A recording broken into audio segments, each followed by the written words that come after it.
편안한 저녁 보내고 계십니까? 뉴스와이드 이상훈입니다. 아시안컵 졸전과 클린스만 감독 논란, 여기에 멱살잡이까지 더해지면서 축구 대표팀이 아수라장이 따로 없다는 비판을 받고 있습니다. 오늘 축구협회가 비상회의를 열었는데 과연 어떤 답을 내놨을지 짚어보겠습니다. 자, 그리고 민주당의 원로들이 총선과 관련해 큰 걱정을 하고 있습니다. 정체불명의 비선 조직이 공천에 개입한다는 소문이 있다, 이런 얘기를 꺼내놨습니다. 또 국민의힘 한동훈 위원장은 대장동식 공천이라며 이재명 대표를 직격했습니다. 자, 잠시만 채널 고정하시면 저는 바로 돌아오겠습니다.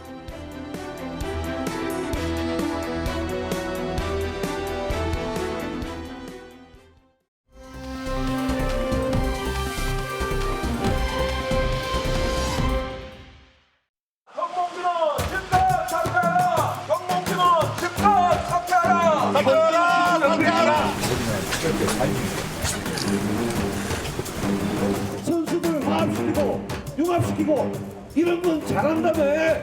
잘하는 게 하나도 없어요. 클린스만. 정몽규 회장님, 지금 즉각 이 기자님들 앞에 나와서 사퇴 기자회견 하십시오.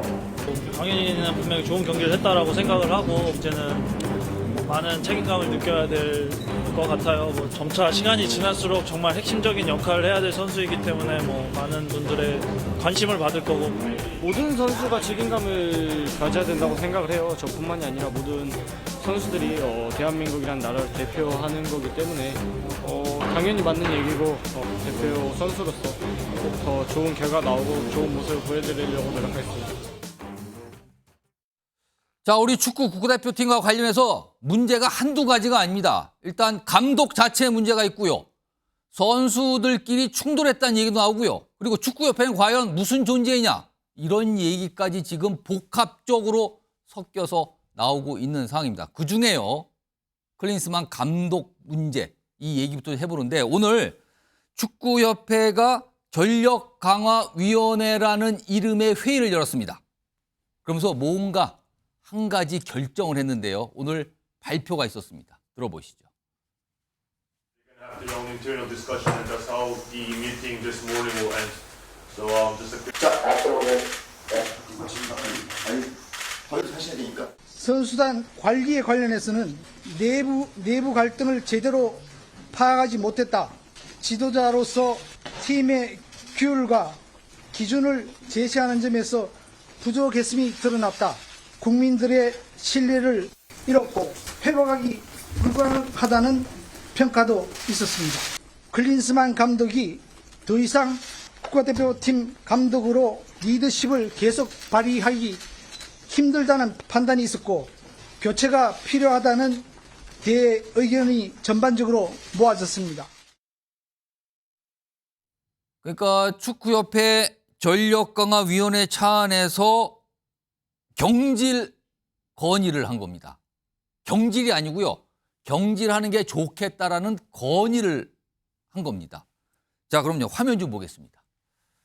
지금까지 참 말도 많았고 탓도 많았는데, 일단 객관적으로 좀 한번 보겠습니다. 클린스만 감독에 대해서. 축구협회에서 감독평가 기준이라는 게 있대요, 지금. 근데 그게 항목이 한 10가지 정도 되는데 너무 많으니까 그중에서 시청자 여러분들이 한눈에 알아볼 수 있는 항목 3가지 정도만 딱 주었습니다. 자, 과연 클린스만 감독이 이 조건에 맞는지 한번 보세요. 1번이 대회 전부터 대회까지 큰 그림의 전략이 있었는가? 있었다면 그 전략은 성공적이었나? 아니죠? 그 다음에요, 좀 건너뛰어서 8번 보겠습니다. 감독으로서 명확한 목표 설정과 방향 제시, 그리고 선수 스태프들 간 활발한 소통, 관리 통해 선수당 장악에 성공했는가? 아무리 봐도 아닙니다. 그리고 10번입니다. 언론 대응을 통해 대중들에게 자긍심, 지지를 끌어냈는가? 이건 답 안 해도 알 것 같습니까, 지금. 그래서 이렇게 크게 문제가 된 거잖아요, 지금. 박찬하 축구 해설위원 나와 계신데요. 오늘도 좀 특별히 좀 모셨는데, 일단 1번, 8번, 10번 저희가 보여드렸거든요.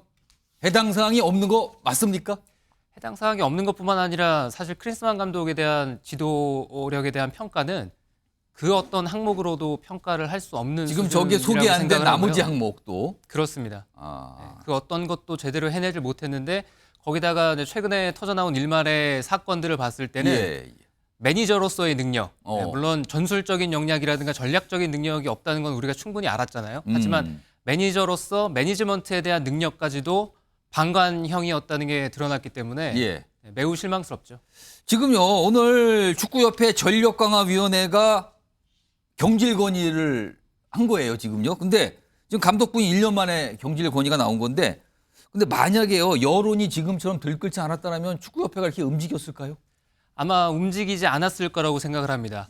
크린스만 감독은 부임하고 나서 아시안컵 기간이 끝난 지금까지 예. 단 한 번도 태도가 바뀐 적이 없었습니다. 그분은 항상 그대로였고요. 대한민국에 부임하기 전에도 그 모습 그대로였습니다. 아. 그래서 대한민국 대표팀으로 부임한다고 했을 때 많은 분들이 우려를 했던 것도 그런 이유 때문이었고요. 오. 하지만 돌아보시면 2023년에 대표팀 감독 부임하고 나서 한동안 무승의 기간이 있었습니다. 네, 그때는 여론이 좋지 않았죠. 무승. 그러다가 9월 유럽 원정부터 해서 우리가 무패 경기를 하기 시작하고요. 아. 그리고 무실점 연승 행진을 내달립니다.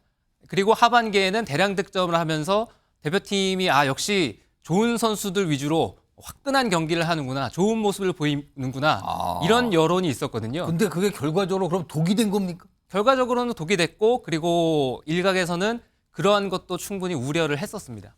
자, 오늘 이 회의에 클린스만 감독이 참석을 했죠. 화상으로요. 화상으로. 왜냐면 미국에 가 있습니다, 지금요. 미국에 가서 언제 돌아오는지 그런 거 얘기 안 하고 간 상태거든요. 그런데요, 오늘 이 회의에서 이 얘기를 꺼냈다고 합니다. 화면에 있습니다. 오늘 참석하신 분이 언론에 전한 얘기예요. 클린스만 감독, 이강인, 손흥민 때문에 경기력 안 좋았다. 이렇게 뭔가 변명을 하더라. 오늘 화상이 1시간 정도 참석 후 퇴장했다고 그러죠. 오늘 이 축구협회 브리핑에서 이와 관련된 설명도 좀 잠시 나왔습니다. 들어보겠습니다. 그 내용도 크리스만 감독이 직접 이야기를 했고, 그 자세한 사항은 선수단 중에 불화가 있었고, 그 부분에서는 그게 이제 경기력에 영향이 되었다라고 그렇게 말씀을 하셨습니다. 뭐 핑계를 댄 것보다는 그것 때문에 경기력이 안 좋았다, 그 이야기를 했습니다. 그러니까 실제 정확하게 무슨 얘기를 한 건지 모르겠지만 오늘 브리핑에서 약간 순화한 것 같죠. 그리고 이런 얘기를 들었다고 언론에 전하신 분은 조금 강도 있게 설명하신 것 같고요. 일단 뭐 상황이 이렇습니다. 자, 박찬하 위원. 근데 이번에 나온 게 경질 건의예요. 경질 확정이 아니고요. 자, 그렇다면 결국에는 정몽규 축구협회 회장 손에 달린 겁니까, 이거는? 주사위는 넘어갔다고 보시면 되고요. 전력강화위원회는 어디까지나 의견을 조합해서 회장에게 이제 보고를 드리는 곳이지 예. 이 전력강화위원회가 어떤 권한을 가지고 있지는 않습니다. 그러니까 결정기구는 아니라는 거죠. 그렇기 때문에 이렇게 의견이 모아졌으니 이제 결정권자가 크린스만 감독 경질의 의견을 어떻게 받아들이느냐, 예. 여기에 따라서 결과로 끝나는 거죠. 지금 아직 모릅니다만 축구협회 회장의 결정이 뭐 중요한 건데 어떤 결정을 할 걸로 보십니까? 지금 상황만 놓고 봤을 때는 경질이라는 의견이 모아졌고 예. 여론도 그렇게 흘러가고 있고 이런 상황에서 이제 경질 의견이 전달이 됐는데 여기서 반려를 하는 것도 상당히 그 어렵다는 생각이 건의를 들고요. 못 받아들이겠다고 하는 거는 너무나 큰 부담이다. 그리고 그렇게 반려가 됐을 때 과연 크린스만 감독이 당장 다음 달부터 다시 월드컵 2차 예선이 시작이 되거든요. 그렇습니다. 네, 그렇게 우리나라 대표팀을 지휘한다는 상상을 해보면 과연 어떤 리더십으로 우리 대표팀을 이끌 수 있을지도 상당히 의심스럽잖아요. 원래 클린스만 감독의 별명이 뭐랄까요? 뭐 해줘 축구요? 해줘 축구. 해달라. 저는 해줘 축구라고도 말하고 싶지 않습니다. 아. 저는 그냥 해봐라고 하고 싶습니다. 해봐라 축구예요, 그러면은? 그냥 어떤 책임도 어떤 탓도 하지 않을 테니 하고 싶은 대로 해봐라고 그렇게 말을 하고 싶은데 크린스만 감독에 대한 평가는 본인이 얼마나 무능력한 지도자인지 모를 정도로 무능력하다라고밖에는 설명할 수가 없기 때문에 이 여론이 이렇게 모여졌고 또 전력강화위원회가 그런 의견까지 전달이 됐다면 이제라도 합리적인 결정을 했으면 하는 바람입니다. 물론 클린스만 감독에 대해서 다른 평가를 하시는 분도 있을 수 있습니다만 일단 여론의 시선은 굉장히 안 좋은 것만은 분명히 보이는데요. 그런데요. 만약에 최종 경질 결정이 되더라도 이건 중간에 감독을 그만두는 거예요. 원래는 2026년 월드컵까지가 계약 기간이었거든요. 그래서 중간에 계약이 파기되는 셈이 되죠. 위약금 문제가 발생을 합니다. 화면에 보겠습니다. 뭐 복잡하게 숫자가 있는데 대략 한 100억쯤 줘야 된대요. 이걸 깰려면 지금. 소정욱 변호사, 일단 위약금이 뭐 어떻게 돼서 100억이나 나오는 겁니까? 아마 이제 관행적으로 보면 이제 그 임기가 있잖아요. 예. 임기 도중에 이제 본인이 자진 사퇴하거나 예. 아니면 이제 본인의 잘못으로 사퇴하면 이제 위약금이 없죠. 예. 근데 그게 아니고 이제 그 협회에서 일방적으로 그만둬라. 해촉하면 남아 있는 기간 동안 이제 그 연봉에 주니까 지금 2년 6개월 남아 있잖아요. 예. 그러니까 연봉이 이제 29억이니까 한 본인 연봉이 한 70억 될 거고. 그리고 이제 그 따라다니는 코치진이 있을 거 아닙니까? 같이 요번에 저 맡게 된 분들, 그렇죠. 그 코치진들. 그러면 이제 그분하고 하면 한 30억 포함해서 한 100억 정도가 이게 되지 않겠는가? 100억. 예, 이렇게 보는데. 근데 여기서 중요한 게 제가 보기에 얼마든지 저는 협상이 가능할 것 같아요. 협상이 가능하다고요? 왜냐하면 이게 일방적으로 100% 협회의 잘못은 아니잖아요. 본인도 이제 뭐 잘못을 일부라도 인정할 거 아닙니까? 선수단의 통솔 문제라든지. 인정을 할까요? 안 하면 이제 뭐 저는 일단 협상을 해봐서 예. 서로에게 조금씩 양보해서 위약금을 줄이는 방법이 하나 있고 예. 그게 안 되면 이제 불가피하게 뭐 소송전까지 갈 수가 있죠. 그러면 이제 관할은 우리나라 법원이 되는 거예요. 우리나라 취급하기 때문에. 만약에 이게 법적인 어떤 다툼으로 가게 된다면 우리나라에서 하게 되는 거다. 만약에 근데 한다면. 그렇게까지 바라지는 않고 또 이제 저는 클리스만 감독도 예. 합리적으로 이제 판단해야죠. 본인이 다 받겠다. 예. 이건 아니지 않습니까? 저 감독 평가에도 틀린 게 많이 있기 때문에 예. 저는 이게 만약에 재판으로 가면요. 거의 뭐 한 30~40% 이상은 과실이 나올 것 같아요. 재판 간다면 제가 판사라면. 그럴 바에는 이제 차라리 좀 합의하는 게 양보해서 낫다. 합의를 하시라. 이렇게 권유드립니다. 걔도 느낌이 왠지 그냥 생돈이 나가는 것 같잖아요. 지금 이렇게 위약금이라고 하니까. 근데 만약에 클린스만 감독이 경질이 됐어요. 그러면은 전 세계 축구계가 있을 거 아닙니까? 여기에서 또 다른 어떤 뭐 대표팀이나 어떤 팀의 감독으로 평판이 이게 어떻게 되는 겁니까? 그럼 클린스만 감독은? 평판도 크게 달라지는 않을 겁니다. 이미 우리나라 대표팀에 부임하기 이전에 예. 감독으로서의 평가는 끝난 상황이었고요. 근데 왜 온 겁니까? 지난 우리나라에? 방송 때도 말씀을 드렸습니다만 대한민국 대표팀에 부임하기 전까지 6년 3개월이라는 시간 가운데 예. 감독으로 재직한 기간은 약 3개월 정도입니다. 중간에 잠깐. 우리나라 오기 전까지 3년이라는 공백기가 있었고요. 그리고 그 중간에 약 3개월 정도 독일 분데스리가 헤르타 베를린이라는 클럽을 맡았고요. 딱 3개월이요. 그 전에 3년에 또 미국 대표팀에서 경질되고 나서의 공백이 있었습니다. 그때도 경질이에요? 경질입니다. 그 독일 그 프로축구팀에서 3개월인데 그것도 3개월만 한 이유는 뭡니까? 당시에는 경질은 아니었고요. 예. 본인이 SNS 라이브 방송을 통해서 많은 비판을 받으니까 바로 사임을 했습니다. 그때는 사임을 했어요? 당시에는 사임을 했고 미국 대표팀에서는 경질당해서 당시에도 거액의 위약금을 받았습니다. 이 전례가 있는 거네요, 지금 전례가. 자, 그럼 일단 알겠습니다. 일단 경질 건의가 나왔어요. 근데 최종에 만약에 경질 지금 이런 분위기에서 만약에 경질 건의가 받아들이지 않는다. 이거는 쉽게 생각하기 어려운데 만약에 경질이 확정됐다고 가정을 해보겠습니다. 그러면 일단 임시 감독이 있어야 될 거 아닙니까? 당장 월드컵 예선도 치러야 되니까. 그럼 이번에 임시 감독은 한국인 감독이라고 봐야 되는 겁니까? 가능성은 여러 가지가 있겠죠. 일단 어떤 단계를 밟아가느냐에 따라서 선택지는 폭넓다고 볼 수가 있고요. 예. 그러니까 경질을 하느냐 아니면 계속 가느냐 이 선택이 일단 있고 경질을 하게 됐을 때 당장 다음 달에 있을 월드컵 2차 예선에 누구를 대표팀 수장으로 사실은 앉히느냐. 경질이 되고 나도 굉장히 급한 상황이에요, 지금요. 다급한 상황입니다. 하지만 3월 달 A매치 기간이 끝나고 나면 두 경기가 끝나고 나면은 예. 그다음 대표팀 경기는 6월 달이거든요. 그러니까 시간을 가지고 지켜볼 것인지 아니면 빠르게 지금 대표팀에 대한 어떤 리더십의 문제뿐만 아니라 대표팀 내부 안에서도 어떤 문제들이 불거져 있는 상황이잖아요. 이 갈등을 빠르게 봉합하기 위해서는 새 감독을 임명을 해서 어떤 강한 체계를 만드는 방법도 있고 네, 어떤 것이 좋은 근데 방법인지 이런 분위기에서 또 외국인 감독을 데려올 수 있는 분위기가 될까요? 의견이 많이 분분하긴 할 겁니다. 네, 외국인 감독을 선임을 했을 때 우리가 좋은 감독을 선임할 수 있으면 다행이겠지만 예. 사실 또 허투루게 뽑다 보면은 제2의 크린스만이 오지 말라는 법이 없거든요. 네, 왜냐하면 대표팀 역대 감독을 돌아봤을 때는 예. 좋은 외국인 감독도 있었지만 대한민국 대표팀 감독으로 부임하지 않았어야 될 인물들도 있습니다. 네, 그렇기 때문에 외국인 감독만이 방법이다 이렇게 말씀드리기는 어려울 것 같습니다. 여러 가지가 아직 몰라요. 한국인 감독일지 외국인 감독일지 그리고 당장 임시 감독일지 아니면 아예 정식으로 감독을 뽑을지 뭐 이런 게 남아있는데 아직 그 논의는 없는 것 같아요. 이런 상황에서 앞서 축구 국가대표팀 감독 벤투 감독 있죠. 많은 분들 기억하실 거예요. 근데 당시에 벤투 감독이 2022년이군요. 축구협회에 대해서 얘기를 좀 한 게 있어요. 지금까지는 지금 클린스만 감독에 대해서 굉장히 많은 지적을 하고 그런 게 있는데 그럼 축구협회는 괜찮은 겁니까? 이렇게 또 질문하신 분 있는데 벤투 감독이 과거에 축구협회 얘기를 한 게 있습니다. 들어보시죠. They should think that the players don't need to rest. Is the most important is the money, is the sponsors and everything.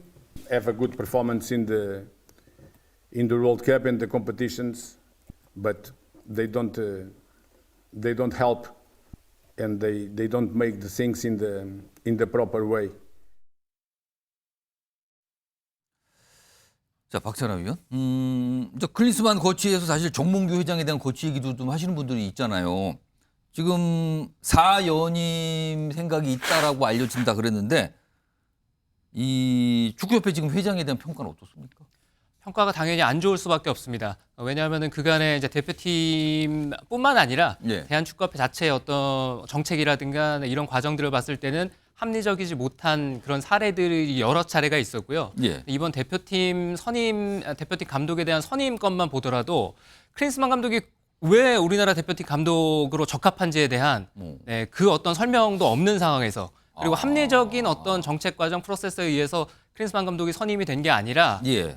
소위 말하면 이제 낙하산이라고 하죠. 누군가 어떤 선택에 의해서 예. 클린스만 감독을 밀어붙였다. 이런 얘기들이 나오고 있는데 이게 사실인지 사실이 아닌지는 확인할 길은 없습니다. 하지만 사실이 아니라면은 사실이 아니라는 얘기는 할 수 있잖아요. 예. 근데 그 어떤 얘기조차도 하고 있지 않은 상황이라서 그렇다면은 합리적인 프로세스에 의해서 대표팀 감독이 선임된 게 아니라 예. 누군가의 독단에 의해서 일방적인 결정으로 클린스만 감독이 부임을 했다면 클린스만 감독이 경질된 것에 대한 책임도 그 어떤 독단적인 결정을 한 사람까지도 같이 이제 책임을 져야 된다는 얘기들이 나오고 있는 거죠. 제가 여기서 한 말씀만 드리면 예. 위약금하고 연결되기 때문에 예. 그 위약금. 예. 지금 이제 제가 뭐 축구 무례한이지만 댓글 보면 이제 정몽규 회장에 대한 비난도 예. 클린스만 못지않게 많습니다.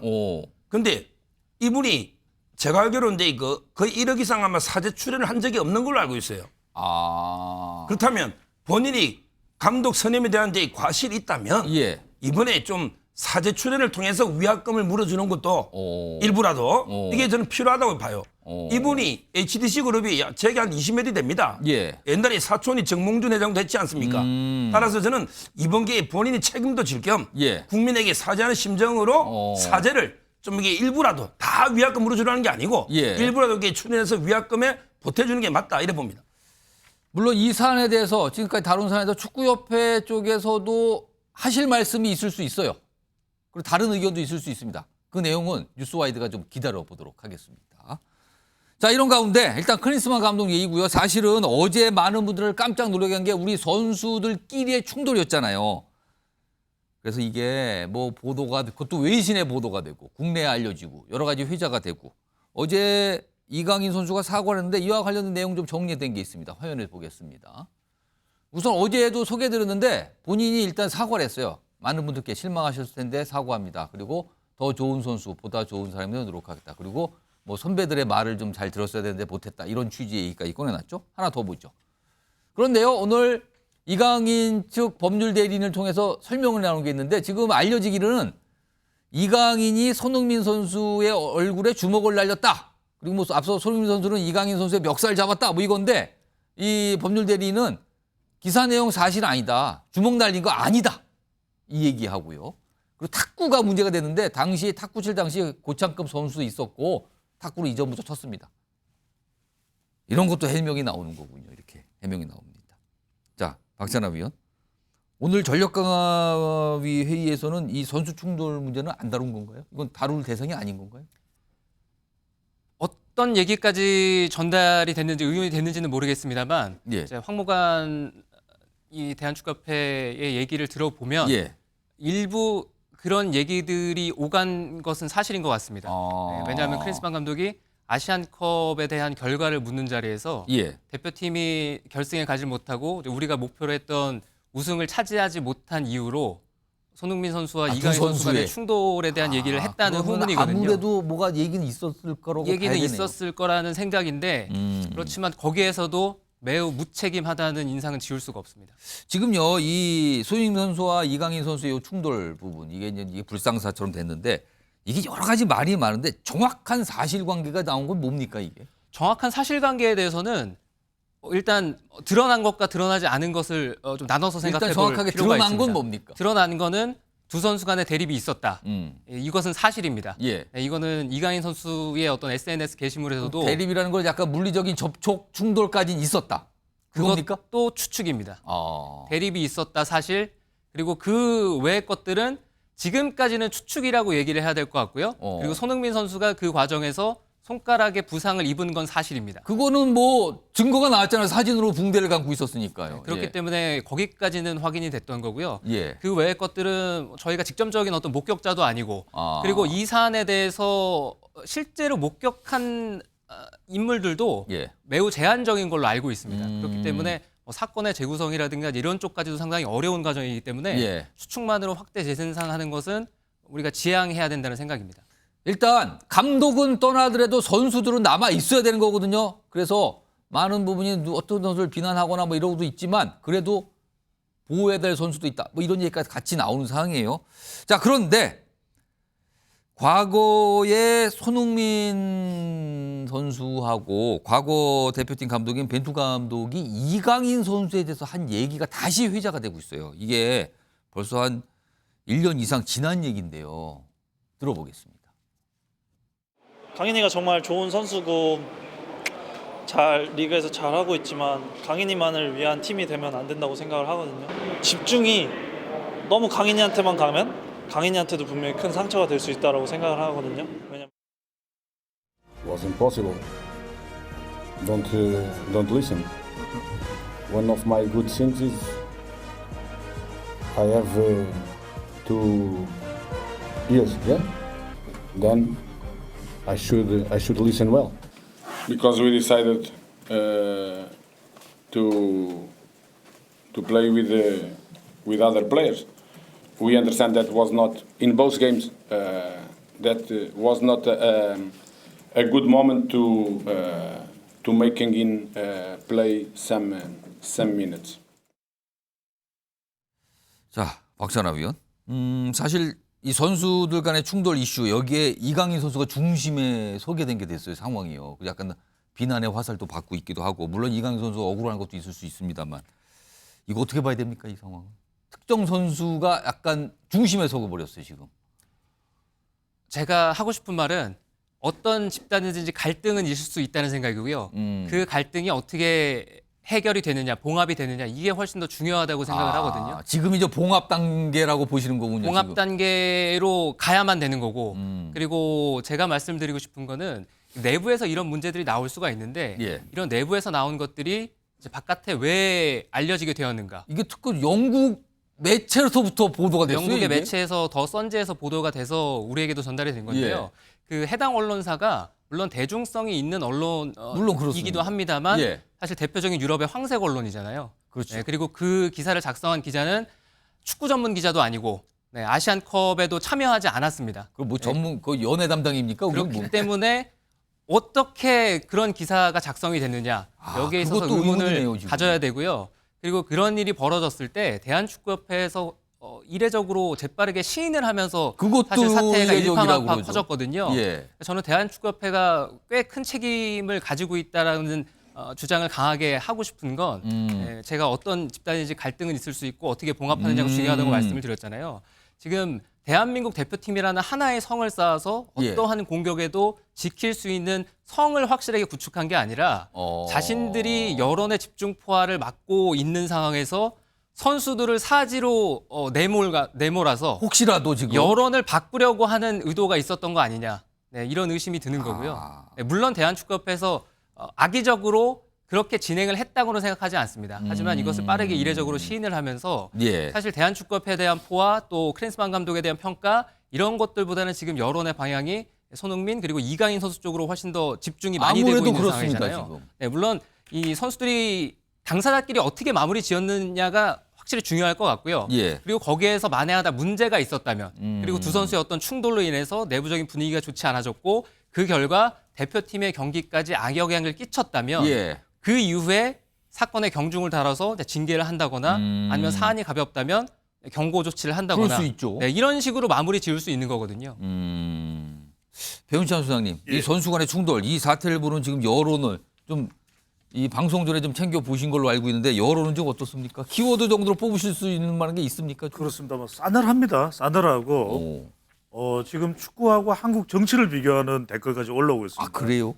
정치도 이 모양인데 축구는 저 모양이냐 뭐 이런 식인데 아, 이 모양이고 저 모양이고. 이렇게 가서는 안 되죠. 더군다나 지금 나오고 있는 키워드를 빅데이터 키워드들을 보면은 뭐 아시안컵, 대한축구협회, 예. 정몽규, 클린스만, 이강인, 손흥민. 아, 검색이 그렇게 많이 된다는 거죠, 지금. 요르단 4강전 그다음에 멱살 이렇게 나오는데 역살이요. 저는 여기서 제일 핵심이 끝내 많이 이 예. 언급량 비중이 나오는 게 인성이에요. 결국 이 상황이 지금 어떤 식으로 지금 전개되고 있냐면 이강인 선수는 정말 문제가 많은 선수. 심지어는 이강인 선수의 누나까지도 소환이 됩니다. 동생한테 뭘 가르쳤느냐. 가족 얘기까지 꺼내고 그렇죠. 있어. 이제 손흥민 선수의 워낙 국민 예. 대표의 뭐 정말 국민 남동생, 국민 예, 형 예. 뭐 이런 상황이기 때문에 상당히 이제 손흥민 선수에 대해서 더군다나 손가락 이 탈구가 중요하거든요. 예, 예. 그러니까 이건 왜냐하면 실제로 손흥민 선수가 이 아시안컵에서 영국으로 돌아간 이후에 바로 경기를 치렀어요. 근데 후반전에 교체되는데 다 이게 영국 언론에 다 나왔죠. 더 선제 나온 이유는 뭐냐면 손가락 탈구예요. 브라이턴전에서. 그래서 절묘한 코너를 이제 올려서 그걸 존슨 선수가 이제 슛골링을 넣었는데 예. 다들 그게 아니라 손가락 탈구가 어디서 나왔느냐, 무슨 문제냐. 아, 궁금할 수 있네요. 그러면서 더 선에서 이제 조명할 수밖에 없었는데 결국 이게 이 영국의 토트넘의 전 세계로 나가는 프리미어 방송에서 예. 프리미어 리그 방송에서 이거 주목하지 않을 거라는 거 클린스만 감독도 그러고 축구협회 몰랐을까요? 그러니까 뭐냐면 선후배 다툼이 있을 수도 있어요. 그런 게 계속 암시되는 조짐이 예. 벤투 감독의 발언에서도 나오잖아요. 그럼 이 부분에 대해서 왜 매니저먼트가 안 됐냐? 클린스만도 그렇고 축구협회도 그렇고 예. 이걸 국민들은 빅데이터 상에서 통탄하고 있는 거죠. 일단 아무튼 이강인 선수가 어떻게 중심에 섰는데 뭐 이강인 선수 입장에 대해서는 억울할 수도 있어요. 그건 분명히 밝혀드립니다. 아직까지 정확한 사실관계에 대해서 이게 전체적으로 나오진 않은 상황이거든요. 이런 가운데 오늘은 또 일본 매체가 뭘 하나 보도했어요. 이 사안. 이게 전세가 지금 보고 있는 겁니까? 이거를? 그 내용 좀 소개해드리죠. 일본 매체인데요. 손흥민, 이강인 갈등, 클린스만, 정명구가 누설했다는 소문포죠. 일본 언론인데 굉장히 아주 자신 있게 저런 걸 보도를 하네요. 그런 소문이 있다? 자기들 지키기 위해 내분 정보 누설한 것. 아까 잠깐 말씀하셨는데 일본에서까지 주목하면서 저렇게 소문이 있다라고까지 보도를 하고 있네요. 지금요. 합리적인 의심이라고 생각해 볼 수는 있습니다. 이렇게 여론이 형성됨으로 해서 누가 이득을 얻는지를 생각해 본다면 저 정도 타이틀은 시선 돌리기 아니냐. 합리적인 의심이라고 생각해 볼 수가 있는데 다만 의도성을 가지고 거기까지 생각했을 거라고는 저는 생각지 않고요. 다만 인정을 한 것 자체는 이슈로 이슈를 덮으려는 의도도 어느 정도 내포되어 있지 않았나. 이 정도는 생각해 볼 수가 있을 것 같고요. 다시 한번 말씀드리면 아시안컵의 실망스러운 결과가 선수단의 어떤 문제로 인해서 결과가 그렇게 끝났다고 계속 방향이 설정이 되는 건 바람직하진 않습니다. 알겠습니다.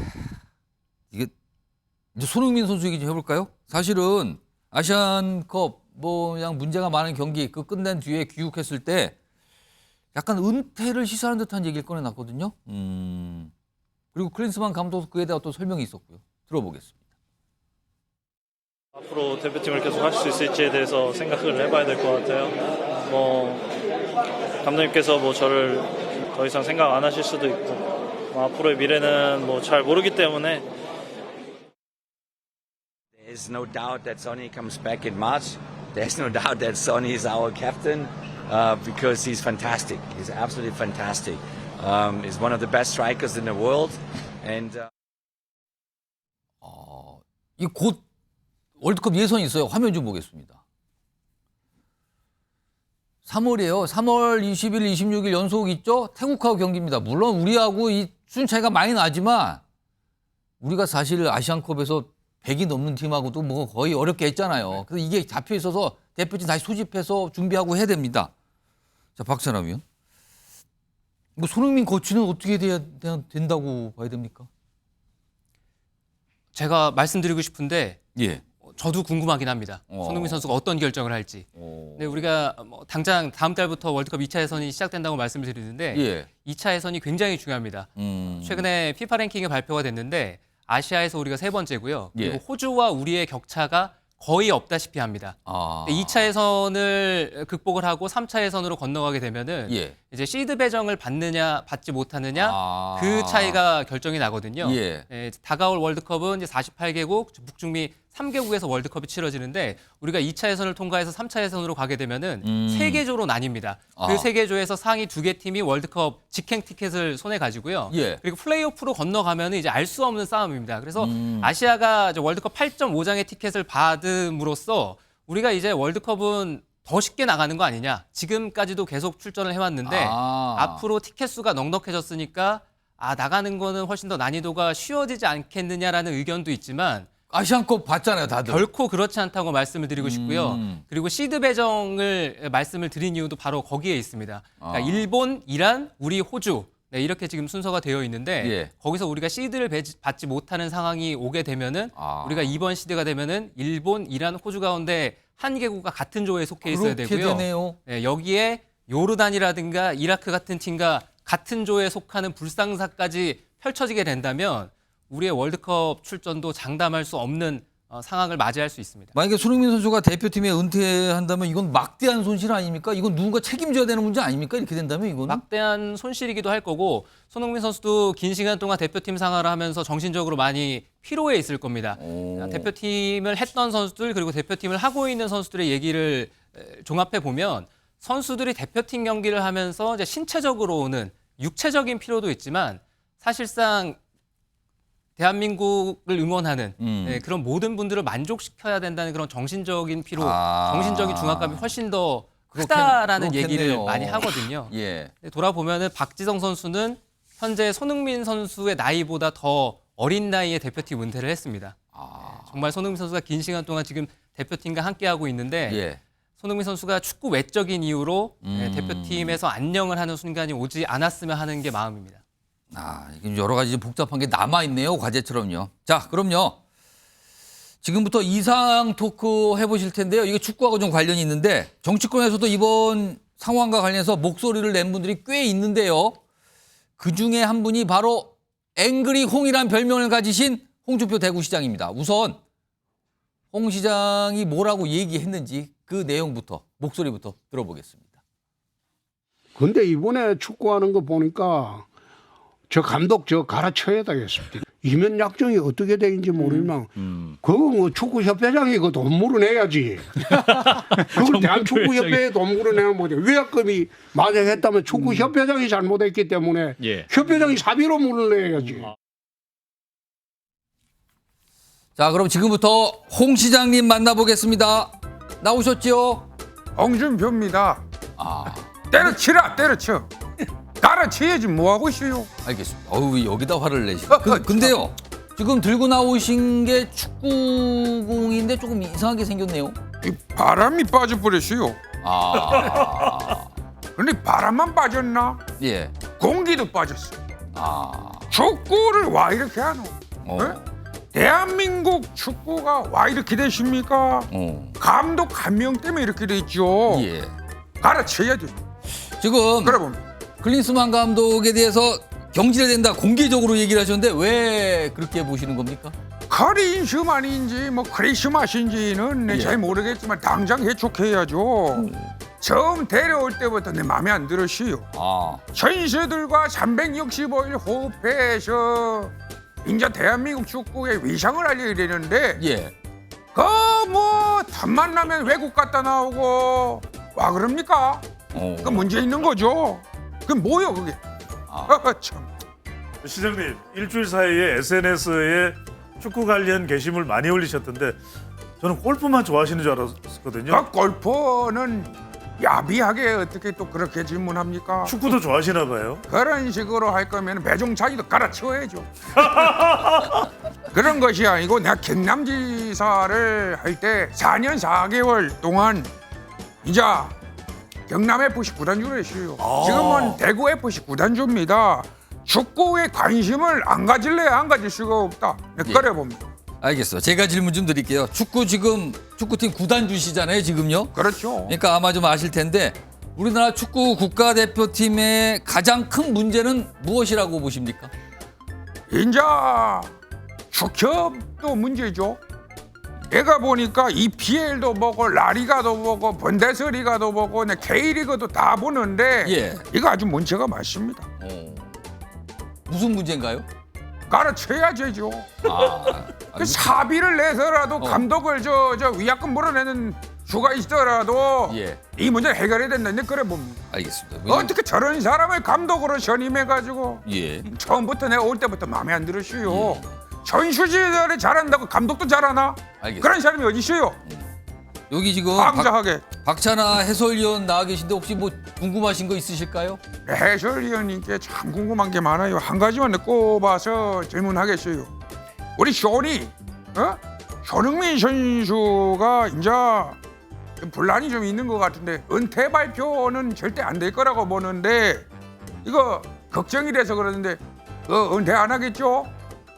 아마 모두 다 같은 마음이실 것 같습니다. 언제 와도 올 일이긴 하지만 지금은 아니다. 지금은 아니어야 된다. 한참 뒤에 일이어야 된다. 이렇게 말씀드리고 싶습니다. 네. 시장님 이제 궁금한 게 아주 그 순간이 안 하시면 좋겠어요. 참. 시장님 질문을 못하게 하시네요. 네. 둘이 얘기하고 있는데 꼭 끼어들어야겠어요. 가르쳐라. 시장님 법조인 출신이잖아요. 위약금은 정몽규 축구협회 회장이 책임이라고 이야기를 하시는데 그럼 시장님께서 어떻게 법률 대리인으로 나서실 생각이신가요? 법률 대리인이 아니고 축협 회장도 그만둬야죠. 갈아쳐야죠. 대통령도 한 번밖에 못 하는데 제가 뭔데 3번 하고 그만둬야죠. 안 그렇습니까? 이제 그만 내려오라. 기본적으로 답이 다 갈아쳐라 이거네요. 갈아쳐라. 못 살겠다. 갈아쳐라. 이게 국민의 알겠습니다. 민심이에요. 예, 알겠습니다. 지금 뭐 화가 많이 나셨는데 너무 화가 나셨는지 앞으로 클린스만 감독 해임 안 하면 앞으로 국가대표 경기 안 보신다 이렇게까지 적으셨는데 정말 안 보실 안 생각이에요? 봅니다. 바로 TV 겁니다. 대한민국 축구가 자존심이 없습니까? 어떻게 저런 감독을 선임을 해가지고 예. 그리고 감독이 임기가 어디 있어요? 오담에 물러나요. 그게 프로죠. 프로페셔널. 그걸 기억해야 되는데 화가 그래 너무 봅니다. 나시는데 마지막 질문 하나 드릴까요 제가? 클린스만 감독의 어떤 모습에 화가 가장 많이 나셨어요? 그 선수들하고 정말 그 동고동락하면서 성적을 올리고 그런 걸 해야지. 뭐만 하면 틈만 나면 외국 갔다 오고 행사 참여하고 그 선수들 기강 관리는 누가 책임집니까? 내 홍 시장이 책임져요? 걸 감독이 책임져야지. 그 점에서 마음에 안 들었다. 그래 봅니다. 네, 시장님 화가 많이 나셨는데 갈아쳐라. 네. 네, 제가 딱 하나만 더 질문드리고 싶은 게 그래요. 이강인 선수한테는 무슨 이야기 해주시겠어요? 이강인 선수도 이강인 선수만의 문제가 아니에요. 이거 위에 있는 그 축협 감독들이 문제죠. 대한민국 감독들도 좋은 사람 많아요. 황선홍이도 있고 박항서도 있고 박항서 발음이 안 돼요. 박항서라고 하죠. 그 사람들 많은데 왜 크리스마스인지 발음도 어려워요. 그런 사람 꼭 쳐야겠어요. 이제 알겠습니다. 갈아쳐야 된다는데 그래 봅니다. 알겠습니다. 결론도 바람이 갈아쳐랍니다. 알겠습니다. 네, 홍준표 감독으로 해야 되겠네요. 알겠습니다. 참 고마워요. 자, 홍 시장님 말씀 잘 들었습니다. 들어가셔도 되겠습니다. 자, 지금까지 이상 토크 여기서 인사드리겠는데요. 지금까지 이상민 크리에이터 수고 많으셨습니다. 고맙습니다. 네, 감사합니다.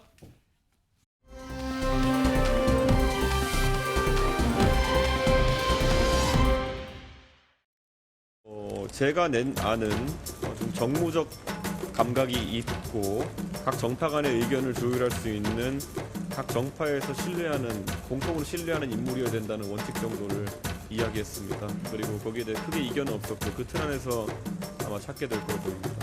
김종인 위원장의 그 성함이 언급된 바는 없습니다. 그렇지만은 아까 제가 말하는 기준에 부합할 수 있다고 생각합니다. 예. 개혁신당은 조금씩 다른 경로에서 모였습니다. 그러나 공동의 목표 아래 통합했습니다. 지금 보니까 서로 한분하고 발언이 참고 주제가 달라. 완전히 무지개 정당 같은 생각입니다.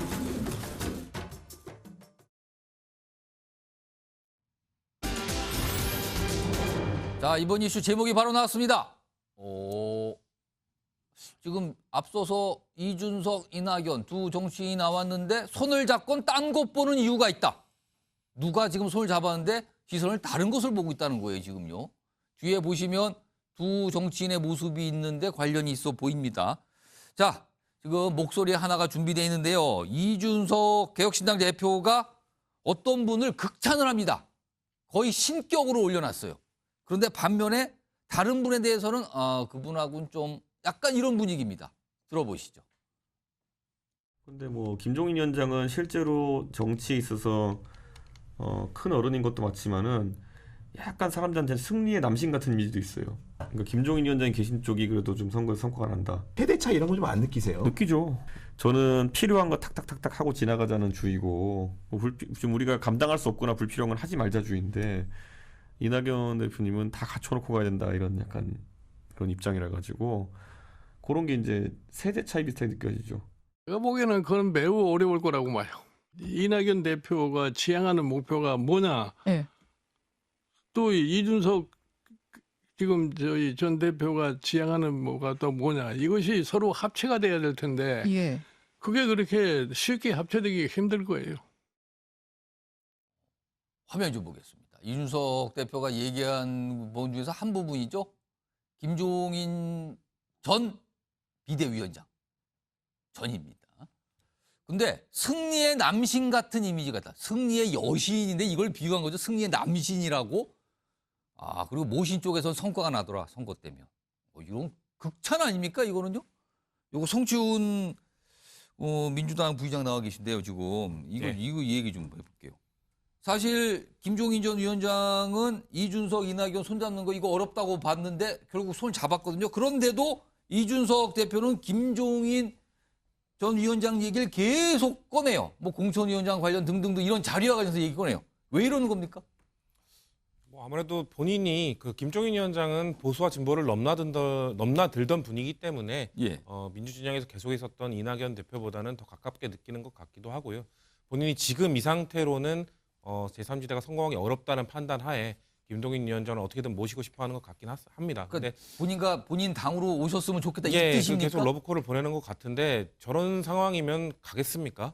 낙준연대가 불가능하다고 하시기도 했지만 지금 이 제3지대에 있는 개혁신당의 모습을 보면서 김종인 위원장이 가고 싶을 것 같진 않거든요. 왜냐하면 서로 마음에 안 드는 부분이 있어도 사실상 지금 이준석 대표가 뭐 이런 표현이 적절할지 모르겠지만 1인자거든요. 왜냐하면 개혁신당이 통합의 과정에서도 주도권을 쥐었던 이유는 지지율이 가장 높았기 때문이거든요. 근데 그 지지율이 가장 높았던 사람이 저런 식으로 그러니까 지금 급한 마음에 혼인신고 먼저 했는데 결혼하기로 한 사람들을 저렇게 욕하고 다니면 누가 그 사람을 신뢰를 하겠습니까? 그 비유를 지금 결혼식은 안 하고 결혼신고부터 했는데 혼인신고 먼저 했죠. 근데 그리고 욕을 하고 있다. 지금 뭔가 그 결혼하기로 한 사람 쳐다보지도 않고 사실 사랑하지 않아. 그 사람 때문에 우리의 결혼이 축복받지 못하고 있어. 이렇게 얘기하면은 누가 이 결혼을 축복해 주겠습니까? 저는 그래서 제가 사실 통합이 힘들 거라고 봤던 게 1인자인 이준석 대표의 리더십. 대표의 리더십은 항상 뭔가 양보하고 해야 되는데 통합 전부터 계속 뭔가 요구했었잖아요.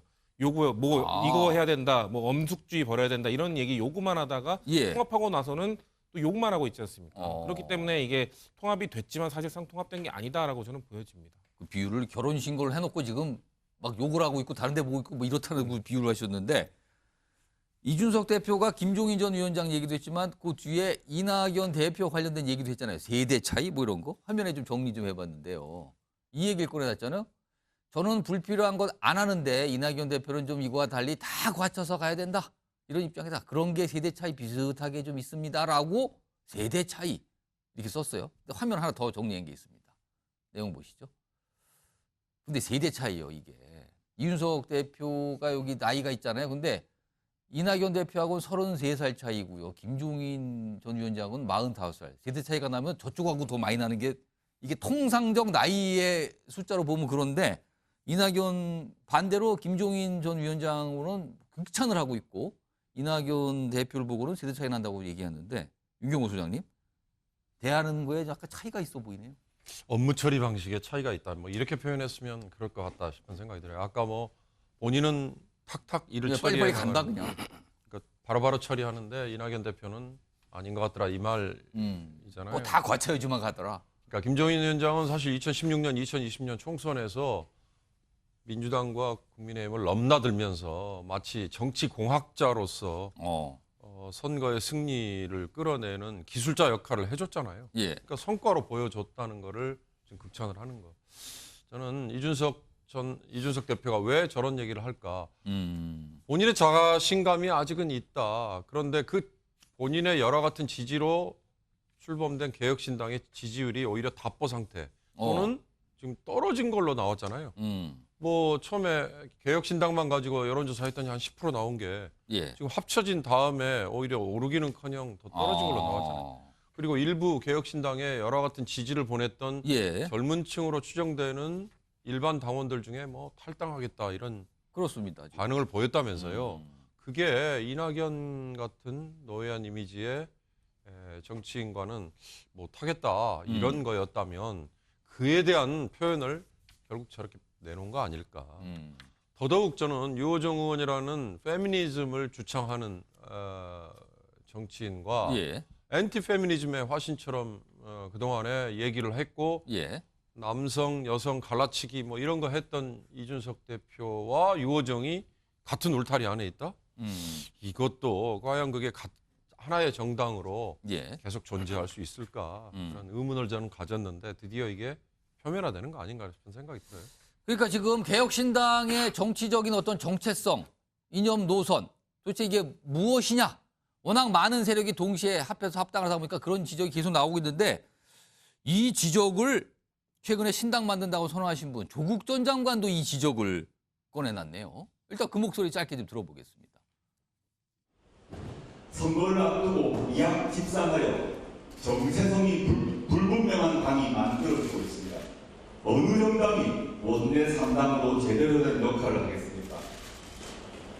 보다 진보적인 강소정당, 그래서 제대로 캐스팅 보트 역할을 할 수 있는 당당한 원내 제3정당인 것이다. 조국 전 장관도 제3정당은 우리 거예요. 약간 이런 분위기로 하면서 뭐라고 비판을 하는데요. 지금 이준석 대표가 지지자들로부터 가장 많은 지적을 받는 부분이 합당하기로 손을 잡은 인물 중에 특정 인물 얘기를 하면서 비판을 많이 받고 있거든요. 근데 그와 관련해서 윤석 대표가 약간 선을 긋는 듯한 얘기를 합니다. 지금 같은 당에 소속돼 있는데요. 들어보시죠. 그렇게 볼 수 있는 부분도 있죠. 유호정 의원의 사상이 아주 뭐 저희가 좋아서 아니면 또 그런 정책이 아주 좋아서 저희가 영입한 건 아니지 않습니까? 그렇기 때문에 그거는 좀 온도 차가 있다 이렇게 말씀드리고 유호정 의원이 지금 상태대로라면은 통합된 개혁신당에서 주류적인 위치나 주류적인 어떤 그런 생각으로 자리 잡기 어려울 겁니다. 저는 이준석 대표의 상황 자체를 조금 이해를 하고 있는 편이거든요. 뭐 지금 이제 불만이 있는 걸로 저도 알고 있고 그런 설명을 하다 보면 뭐 이런 말씀 이렇게 나오신 것 같다라고. 뭐 제가 정의당에 있을 때부터 주류는 아니긴 했죠. 강준의 국민의힘 노동위원회 부위원장. 이럴 걸 왜 합당을 한 겁니까? 그러게요. 근데 지금 이준석 대표가 하는 이야기들이 결과적으로는 저는 본인 지지층들이 지금 거의 공중분해될 위기이지 않습니까? 여기에 대해서 소구하는 그 언론 그 언급들이었다고 생각을 합니다. 지지층 보고 약간 달래기 하는 겁니까, 그러면은? 지금 김종인 전 비대위원장에 대해서는 남이라는 거를 붙였죠. 그냥 신도 아니에요. 그리고 또 이낙연 전 대표에 대해서는 세대 차이 느낀다. 본인 지지층들에 대해 소구하는 것이고요. 유호정 의원에 대해서도 여기에 대해서 주류가 되게 어려울 거다라는 이야기를 합니다. 그렇다면 이 합당 과정에서 사실 금태섭 의원과 유호정 전 의원이 먼저 새로운 선택을 함께하지 않았습니까? 그럼 그때 함께하는 과정에서 거기에 대해서 배제를 하든지 배제한 부분에 대해서 나중에 이야기를 하든지 예. 이랬어야 됐는데 그때는 아무런 얘기가 없었어요. 그러면 설 때 갑자기 뭐 내 팀이 다 모여갖고 빅텐트 쳤다 그러면서 지금 뭐 그 화면에도 나가고 있는데 뭐 기차 효과 가지고 같이 손을 흔들고 있잖아요. 근데 그 바로 직후에 그 본인의 지지층 2030 남성들이 탈당 러시가 있다 보니까 이 사람들을 먼저 잡아야 되는 거죠. 왜냐면 이준석 대표가 그동안의 지지율이 그나마 네 팀 중에서 가장 높게 나왔던 것이 있었고 예. 좀 단단한 결속력이 있지 않았었습니까? 예. 근데 그들이 흩어져 버리면 이준석은 더 이상 큰 목소리를 낼 수가 없는 부분이거든요. 근데 그렇다고 해서 같은 지금 당원이 되어 있는 류호정 전 의원에 대해서 당에서 주류가 될 수 없다? 글쎄요. 그거를 본인이 방송에서 저렇게 이야기한다는 것이 과연 적절할까요? 그리고 다시 한번 개혁신당, 처음에 이준석 전 대표가 만들었던 구개혁신당을 창당할 때 했었던 이야기를 다시 생각을 해보기 바랍니다. 반윤석열에 대한 것도 아니고 우리는 뭐 대한민국의 미래를 바라본다, 정책적으로 나가겠다 이러한 이야기 하면서 개혁신당 창당했었잖아요. 예. 지금 모습이 그때 그 마음인가요? 저는 국민들께서 이런 모습 보면서 이 개혁신당이 얼마나 표를 주실지, 얼마나 지지를 하실지 굉장히 의문입니다. 손정표 변호사, 이준석 대표의 최근 상황 전반적으로 좀 보면은 개혁신당, 지금 본인이 몸담고 있는 그 내부를 향해서 뭔가 약간 비판적이거나 그건 좀 안 되는데요. 문제가 있어 보이는데 이런 얘기를 반복적으로 꺼내고 있는 겁니까? 그렇죠. 옛날에 이제 그 유시민 의원이라고 있잖아요. 예. 이분에 대해서 이제 이거 참 옳은 말도 싸가지 없이 한다. 이런 데 평가가 있었거든요. 아주 오래된 얘기를 다시 한 번 더 꺼내시네요. 근데 저는 이준석 대표는요. 예. 틀린 말을 싸가지 없이 한다. 아, 차이점이 그겁니까? 네, 틀린 말을 싸가지 없이 한다. 이렇게 봅니다. 대표적으로 이제 국민의힘에 있을 때 양두구육이란 말 있잖아요. 예. 근데 자기가 이제 고기를 제일 열심히 팔았다는 거예요. 아니 자기가 고기를 언제 팔았어요? 매일 가출만 했지. 장사 안 하고 가출만 했지. 언제 고기 팔았냐고. 근데 제일 열심히 팔았다는 거예요. 예. 저는 이준석 대표가 지금도 윤석열 찍었을지 이재명 찍었을지 궁금합니다. 그걸 그거 의심하고 계신 거예요? 왜? 가출만 했기 때문에. 근데 이 틀린 말이잖아요. 이걸 싸가지 없이 양두구역. 이번에 한동훈 위원장한테 또 하더라고요. 아니 맥락도 없이 사자성은 아무나 쓰는 겁니까? 좀 맥락이 있어야지. 그 외에도 그런 게 많아요. 예. 그런데 이번에 이낙연 대표에 대해서 보십시오. 세대 차이 난다는 말은 본인이 젊으면 이낙연 대표는 늙었다는 거 아닙니까? 사실 그 뜻으로 얼마나 받아치죠. 모욕적인 겁니까? 이 정도 말을 듣고 같이 당을 할 수가 있습니까? 그다음에 유호정 의원도 마찬가지예요. 예.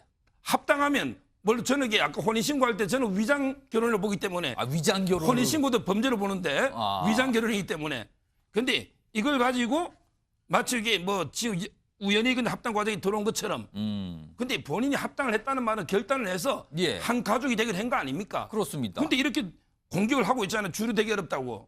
벌써 이게 주류 비주류 나누고 있잖아요. 이러면요. 이 당이 오래 못 간다. 어차피 이게 총선을 겨냥한 떴다방 정당이지만 오래 못 간다. 예. 그리고 이제 지지율 보면 우리 정치는 산수가 아니잖아요. 예. 10 더하기 6이 16이 아니잖아요. 벌써 10 더하기 6이 6 된 것도 있지 않습니까? 이번 지지에. 이래 봅니다. 지금 뭐 강하게 지금 뭐 이준석 대표를 비판했는데 이준석 대표나 또 이준석 대표 측에서는 아마 반박이나 다른 의견이 있을 수 있어요. 그런 내용 한번 기다려 보도록 하고요. 이런 가운데 지금 패널분들 몇 분이 요 얘기하시면서 지지율 얘기를 살짝 해주셨거든요. 그거 좀 다뤄보죠. 화면에 있습니다. 자, 이게 2월 3주차 가장 최근 조사입니다. 요게 나온 게 있는데요. 요 밑에 보면 참고해 주시고요. 여러 가지 출처라든가 이 조사 방법 등등등 이게 표기가 돼 있는데 요 참고해 주시고 일단 숫자만 보면 큰 정당 두 개죠. 국민의힘 민주당 42 정당지로 이렇게 나와요. 그런데요. 개혁신당이 딱 들어가 있죠. 6%입니다. 그리고 기존에 있었던 다른 정당, 녹색정당, 진보당 등등등 나오는데 6%예요. 요걸 주목해서 6%. 그런데요. 한 달 전에 나왔던 앞선 조사가 있어요. 보겠습니다. 그때는요. 통합 전이라서 이준석 신당, 이낙연 신당 각각 들어가 있었어요. 요때는 각각 10%, 6%였습니다. 그러면요. 요때까지만 해도 통상적으로 그럼 손을 잡으면 물론 똑같지는 않겠지만 10 플러스 6이면 한 16 정도 될지 않을까? 근데요. 최근 나온 조사 다시 보죠. 앞서 봤던 거. 6입니다. 지금. 자, 배훈찬 수장님. 예. 이게 합당 이후 지지율이 오히려 낮아진 걸로 봐야 됩니까? 이거 어떻게 해석해야 됩니까? 이 그래프를 좀 보여주세요. 제가 이 띄워주세요 그래프. 우리 MBN 예. 뉴스 와이드였기 때문에 이제 단독으로 분석을 해드리는 건데. 예. 단독 분석해 주세요. 이게 예. 빅텐트가 만들어졌다 이러면 어떤 현상이 벌어지느냐? 예. 깜짝 놀람. 오. 깜짝도 아니에요. 깜짝 놀람 현상이 발생을 합니다. 그러다 보니까 지금 두 정당이 동률이죠. 오. 동률이죠. 오. 그 이야기는 깜짝 놀라서 두 정당의 지지층들이 결집해요. 아, 몰려간 겁니까? 그렇죠. 그쪽으로. 그러니까 이건 무슨 현상이냐면 예. 보통 이게 이전에도 어떤 세력들이 결합을 할 때 좀 지지율이 일단은 내려가요. 이걸 아셔야 돼요. 그래서 지지율이 좀 내려가면서 왜? 제가 말씀을 드렸잖아요. 그러니까 인물들 간의 결합이 중요한 게 아니라 예. 지지층들의 유기적인 결합이 필요한데 아직은 그렇죠. 3P 분석에 의해서 예. 철학도 다르고 유호정이냐 이준석이냐 이준석이냐 이낙연이냐 시끌벅적해요. 그래서 뭐 정책도 앞뒤가 안 맞고 예. 한쪽에서는 지하철 무임승차 폐지 또 금태섭 전 의원은 노인 교통복지 네. 강화 시간이 걸려요. 그러니까 지금은 두 정당이 깜짝 놀라면서 오히려 지지층들이 그쪽으로 갔는데. 더 결집을 하는데 사람들도 지금 시끌벅적하잖아요. 예. 다 예상했던 일이에요. 이제 중요한 거는 유기적인 결합이 안 됐고 불안한 동거고 이제 중요한 이거예요. 이 앞으로 한 달이 중요합니다. 예. 어떤 식으로 공천을 그러니까 중도 무당층 2030 MZ 세대들이 잘 보고 있습니다. 결과적으로는 빅텐트라고 하는 제3의 선택을 하는 이유는 기존 정당에 대한 혐오 때문입니다. 과연 이 국민의힘 또 민주당 상태를 예. 봅니다. 앞으로 정말 뭐 개선되는 게 있는지 예, 없는지 예. 이런 걸 보고 나서 반윤 반명을 내건 얼마나 이준석 예. 이낙연 두 사람이 결합이 되는가 이상훈 그렇게 여쭤보고 싶어요. 예. 이럴 때 제일 중요한 게 뭡니까? 이럴 때 개혁신당이든 예. 뭐 다른 정당도 마찬가지인데 예. 뭐가 제일 중요합니까 지금? 제일 중요한 안 거. 써야 되는 거 아닙니까? 바로 그 부분입니다. 절박. 절박한 두 글자가 중요해요. 그걸 이준석, 이낙연 전 총리가 두 인물이 지금 공동대표적 보여주느냐. 예. 이게 되면 지지율은 또 반등됩니다. 14에서 15, 16까지 또 그 이상 올라갈지도 몰라요. 중요한 건 지금부터 한 달 동안입니다. 예. 3월 중순까지 공식 선거운동 들어가죠. 그래서 대체로 이렇게 결합이 되면 일단 지지율은 한번 내려와요. 근데 올라가는데 언제쯤 올라가느냐, 예. 또 얼마나 올라가느냐는 오롯이 하기 나름이다는 거네요. 이준석, 이낙연 두 사람이 달렸는데 이럴 때 제가 팁을 드립니다. 다른 방송은 팁을 안 드려요. 예. 이럴 때 중요한 건 이준석 대표로부터 나오는 말, 이낙연 대표로부터 나오는 말은 굉장히 이게 케미가 안 될 거예요. 이럴 때 좋은 건 금태섭, 허나 두 사람을 대변인으로 하면 다른 됩니다. 분들이 두 사람을 대변인으로 해서 최대한 금태섭, 허나 두 사람의 입에서 나오는 내용이 보도되고 전달되도록 하면 상당히 꿀 케미 효과가 나타날 겁니다. 근데 지금은 안 그런 것 같거든요. 안 지금. 그러네요. 그래서 쉽지 않다. 짧게 제가 한 30초만 들 텐데 예, 그러면은 그 어떤 방법을 제시해 주셨어요. 근데 한 달 뒤에 지지율이 지금보다는 많이 올라갈 것으로 전망하세요? 저는 그렇게 전망을 합니다. 그래도 왜 그러냐면 그래도 새롭게 나타난 선택지가 여기가 되는 거예요. 빅텐트를 안 했으면 제가 예. 늘 들으면서 뭉산 헛죽이다. 뭉치면 살고 흩어지면 죽는다. 그리고 뭉산 헛죽이라고 그렇죠. 그래요? 그다음에 비례 정당, 위성 정당을 안 만들었거든요. 예. 적어도 꼼수는 안 하네. 예. 그러면 적어도 비례 투표할 경우에는 어느 정당에 투표할까요? 하면은 더 지지율이 높게 나오겠죠. 알겠습니다. 이거 한 달 정도 중요하다. 지켜봐야 한다. 뭉산 허죽이다. 뭐 이런 표현까지 쓰셨습니다. 알겠습니다.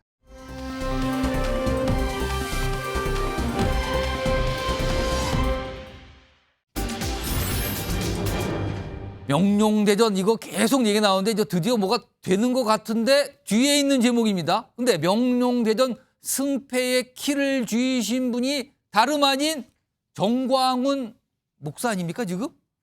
키가 왜 걸로 갔어요? 명룡대전 키가? 이런 제목이 들어와 있는데요. 오늘 국민의힘에서 공천 관련 발표를 좀 합니다. 들어보시죠. 아침 9시에서부터 한 저녁 9시까지 심사평가를 실시했습니다. 총 25명의 후보자를 단수 추천 의결했습니다. 인천 5명 발표하겠습니다. 중구, 강화, 웅진군, 배준영, 동구 미추홀구, 신재돈, 동구 미추홀을, 윤상현, 연수갑 정승연, 계양을, 원희룡, 그래서 오늘 원희룡 전 장관이 국민의힘의 인천 계양을 후보로 됐어요. 공천이 된 거죠. 지금 한 사람만 딱 집었으니까요. 자, 그럼 화면 좀 보겠습니다. 자, 그럼 일단 어느 정도 가닥이 잡힌 거죠, 여기는. 물론 인천 계양을의 민주당 후보가 최종 확정되진 않았어요. 그러나 지금 현역 의원이 이재명 대표잖아요. 당 대표인 의원이 여기 현역 의원인 거예요. 그렇다면 국민의힘 후보가 정해졌으니까 이른바 명룡대전이 사실상 정해진 거 아니냐, 이런 얘기가 당연히 나옵니다. 이런 와중에 그 사이에 유동규 어제 출마 선언했죠. 삼자 구도는 아니지만 양자 구도 속에 유동규라는 변수가 등장을 한 거죠. 이런 모습입니다. 지금 인천 계양을이 명룡대전 플러스 유동규, 이렇게 또 표현이 되는 거거든요. 자, 그럼요. 요 두 경쟁자가 된 건데 관련해서 서로를 향해서 한 얘기가 최근에 좀 있어요. 들어보시죠. 그 원희룡 장관도 이번에 그 계양을 출마하겠다고 선언했는데 승리 확신하실까요?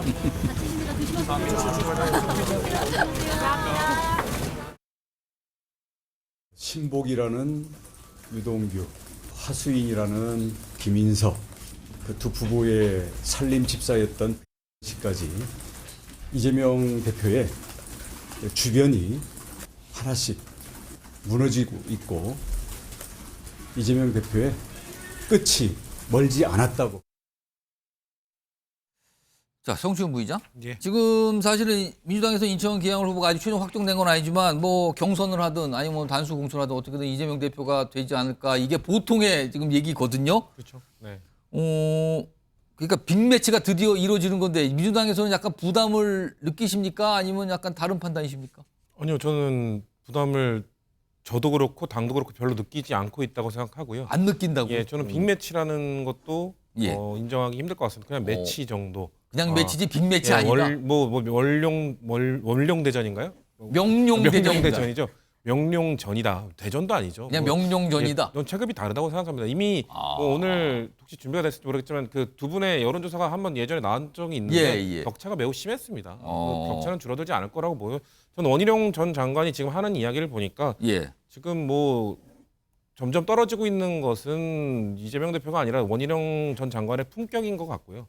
저런 이야기를 들으면서 계양을 주민들의 자존심이 떨어질 것 같습니다. 왜냐하면 원희룡 전 장관이 후보로 이제 나서겠다고 한 이후에 대체 무슨 이야기를 했습니까? 이재명 대표에 대한 공격밖에 안 했어요. 계양을 주민들을 위해서 방송에 나올 수 있는 멘트로 대체 무슨 이야기를 했는지 묻고 싶고, 그리고 일단 지금 그 지역에서 계속 그 20년 동안 맡고 있었던 국민의힘 윤영선 후보. 윤영선 후보는 어제 면접을 보고 오늘 아침 전략공천 발표를 보면서 어떤 기분을 느꼈을까? 지금 이의 신청하셨거든요. 이걸 당이 어떻게 수습할지도 일단 봐야 된다. 저는 만만치 않은 반발이 있을 거라고 보는데요. 근데 지금 솔직히 지금 타당 입장에서는 지금 국민의힘이 이런 반발을 잠재우고 있는, 전 거의 뭐 한동훈 매직이라고 보는데 김성태 전 의원의 반발을 갑자기 잠재우는. 그렇습니다. 그리고 뭐 김무성 전 의원도 갑자기 출마를 온순하게 접으시는 모습. 오늘 접었다고 나왔어요. 저는 그 오은영 박사님 이후로 이렇게 가격한 사람들을 이렇게 쉽게 제압하는 분을 처음 봤습니다. 그래서 과연 한동훈 매직이 이 윤영선 후보에게도 통할 것인가, 이거 관심 깊게 지켜볼 사안인 것 같고요. 솔직히 민주당에서는 이재명 대표가 발목이 묶이지 않을까, 이런 뭐 세간의 시선이 있지 않았습니까? 별로 그럴 만한 후보도 아니라고 보고, 뭐 뒤에 좀 다루겠지만 전 유동규 전 본부장의 등장이 오히려 곤란해하고 있는 건 원희룡 전 장관일 것 같아요. 혹시요, 이재명 대표가 지역구를 계양을이 아닌 다른 곳으로 갈 가능성은 지금 전혀 없는 겁니까, 이제? 뭐 정치에선 전혀라고 말하면 99% 그냥 확정이 됐다고 보고요. 다른 선수도 없고 이재명 대표가 굳이 다른 지역을 갈 이유도 없어 보인다. 그렇기 때문에 그냥 그 명룡전은 확정됐다라고 봅니다. 그러니까 대전도 아니고 그냥 전이다. 네. 무슨 빅매치냐, 매치일 뿐이다, 이런 평가신데요. 유경호 소장님, 지금 이런 와중에 이제 유동규 전 본부장, 유동규 씨가 이제 출마 선언을 했어요. 나온다고. 아마 그렇다면 예상 나오겠죠. 근데 벌써부터 원희룡 전 장관과 유동규 전 본부장의 단일화 또는 막판의 뭐 사태, 이런 게 거론되고 있거든요. 이거 어떻게 전망하십니까? 그런 일이 있을 걸로 보십니까? 아니라고 보십니까? 전 막판에 사퇴할 것 같아요. 사퇴. 예, 그러니까 뭐 열세인 쪽이 그러니까 오로지 이재명 잡기 위해서 나왔습니다. 좀 표현을 바꾸면 이재명 타도 이것만 가지고 선거하면은, 우리 성 부회장이 잘 표현했습니다만 해당 지역구의 유권자들은 아마 엄청난 모욕감을 느낄 것 같아요. 그러니까 국회의원 선거잖아요. 예. 아무리 뭐라고 해도 그 지역구에 조금이라도 연고가 있거나 아니면 평소에 공을 들이거나 뭐 이런 게 전혀 없는 사람이 그냥 낙하산 타고 왔을 때 감수를 해야 되는 거 이런 건데 저 지역구는 오로지 이재명 잡기 위해서 갑니다. 원희룡도 그렇고 예. 유동규라는 저분도 그렇고 그게 과연 유권자들에게 먹힐까? 전국적으로 전국 단위의 선거여서 표가 한꺼번에 뭐 올려질 수 있다면 예. 그런 게 먹히겠죠. 그러나 그렇지 않다면 결국 막판에 불리한 쪽 또는 뭔가 다른 걸로 보전을 받는 걸 대가로 분명히 접을 것 같다. 아까 뭐 김무성 얘기도 했고 또 예. 누구? 김성태 얘기도 했고요. 어떻게 그렇게 사퇴를 조용히 했을까? 예. 그게 바로 집권 여당의 위력이죠. 두고 보십시오. 앞으로 어떤 자리든지 간에 결국은 보전을 해줄 수 있는 가능성이 있잖아요. 평상시에도 그랬고 그게 문제가 되면 선거법 위반인 거고 그렇지 않고 넘어가면 그게 바로 집권 여당의 위력인 거죠. 다음 준비된 영상에는요. 유동규 씨, 원희룡 전 장관이 각각 등장합니다. 근데 그 각각 등장하는 영상에 등장하는 또 다른 분이 있습니다. 공통인물이 한 명이 있습니다. 영상 확인해 보시죠.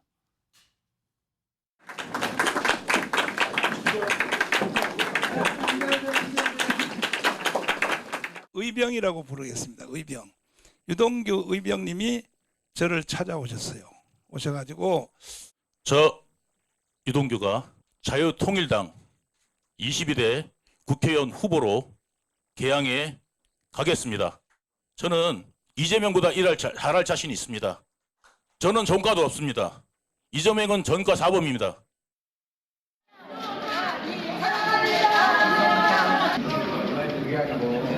나오신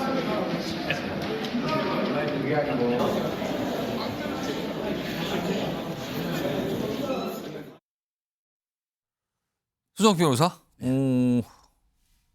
원희룡, 유동규 막판의 단일화 또는 유동규 씨의 막판의 후보 사퇴 결국에는 정광훈 목사 손에 달린 거 아니냐는 얘기가 벌써부터 나오던데 이거 어떻게 판단하십니까? 아마 이제 가장 좋은 시나리오는요. 예. 처음에는 이제 이거 세 명이 각자 뛰는 거예요. 그래서 이제 두 명이 협공을 해가지고 이제 이재명 대표를 공격하고. 뭐 목표는 같아 보여요 지금. 예. 예. 그리고 이제 마지막에는 유동규 본부장이 사퇴하면서 원희룡 장관이 손을 들어주는.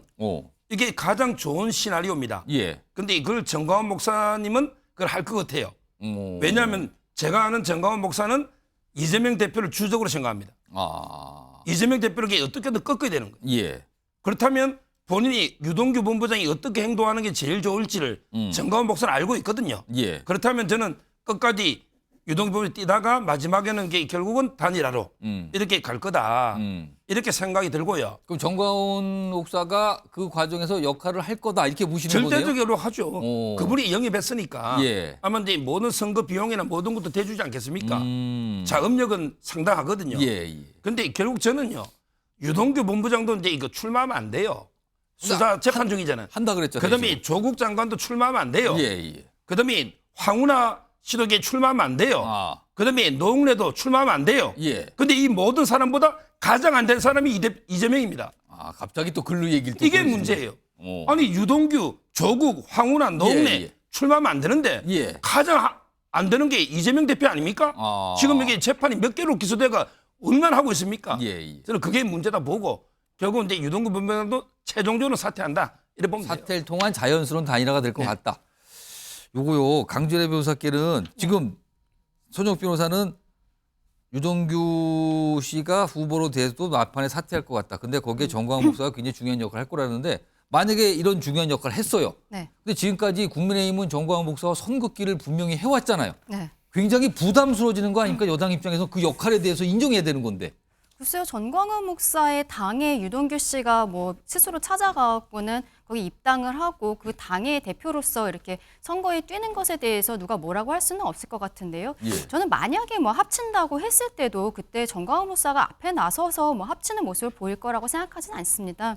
왜냐하면 그런 모습들이 결과적으로는 원희룡 전 장관의 입장에서 또 부담스러울 수밖에 없는 부분이고 실질적으로도 뭐 정광훈 목사가 어떠한 뒤에서 조종을 한다거나 그런 일이 있을 거라고 생각하지는 않거든요. 예. 근데 이제 유동규 씨가 결과적으로 오늘 이제 출마를 본격적으로 하고서는 이제 선거 유세를 들어갈 것 같은데 이분이 선거 유세 과정에서 하는 이야기들이 있을 거란 말이죠. 근데 무슨 얘기를 할 거냐? 본인이 이분을 그 이재명이라는 사람을 계속 모시고 있었기 때문에 이 사람의 측근들에 대한 것들도 많이 알고 있을 것입니다. 그런데 며칠 전에 이재명 대표의 성남시장 시절에 선거대책위원장이었던 김인섭 씨가 로비스트로 활동을 하면서 예. 여기에 대해서 실형 5년에 그 추징금 63억이 나오면서 법정 구속이 됐어요.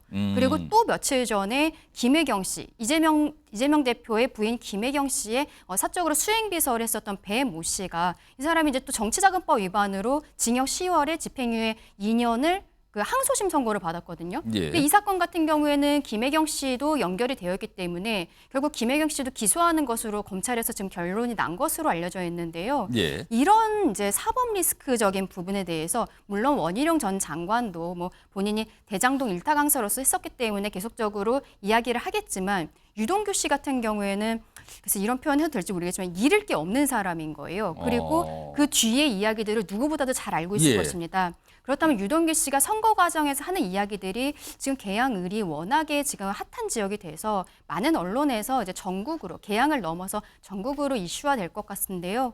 여기에 대해서는 당 대표의 사법 리스크에 대한 계속적인 폭로 이런 것들이 나오면 민주당에서 전체적으로 분위기가 좀 좋지는 않을 것 같다 그렇게 생각이 듭니다.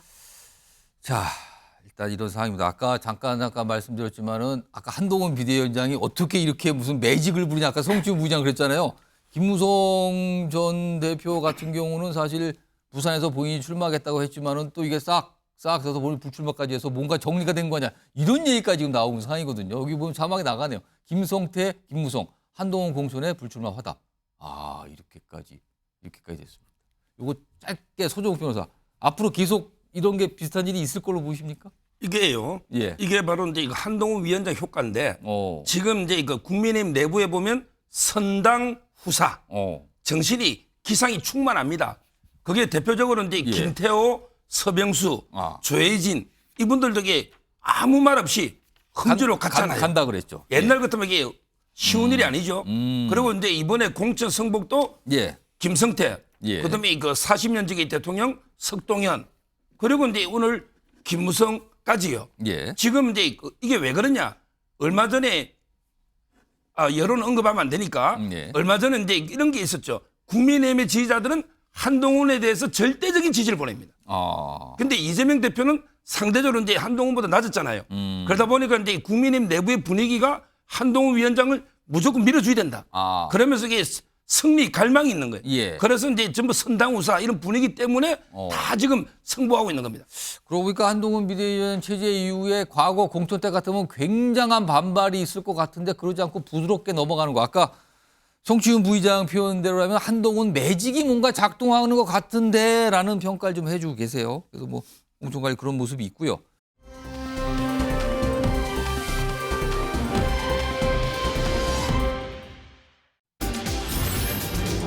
자, 다음 이슈 제목이 바로 등장했습니다.